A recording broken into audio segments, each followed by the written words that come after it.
Sunda Budaya Damai itu sudah mengangkat sebelum kerajaan Galuh. Jantan tos jantan di Ciliwanci sanes di buku nu paling fenomenal di hutan Galuh.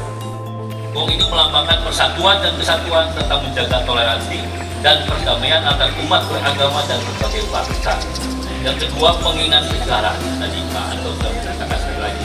Beberapa monumen didirikan untuk mengingatkan masyarakat akan tragedi kemanusiaan yang pernah terjadi agar tidak terulang kembali. Kemudian peningkatan kesadaran, perayaan dan peringatan Hari Gong Perdamaian Dunia dilakukan untuk meningkatkan kesadaran masyarakat tentang pentingnya perdamaian dan kebersamaan. Ngerasa urang keturunan Galuh parantos nampi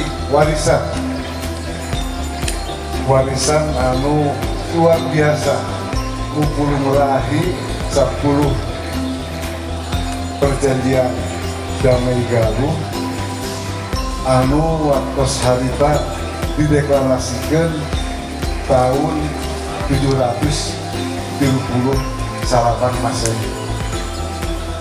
Kirang langkung 1600 kapengkar kaluhur urang sadayana parantos ngawariskeun hasil musyawarah atau nabi mukul murahi. Berikan tepuk tangan keberkahan.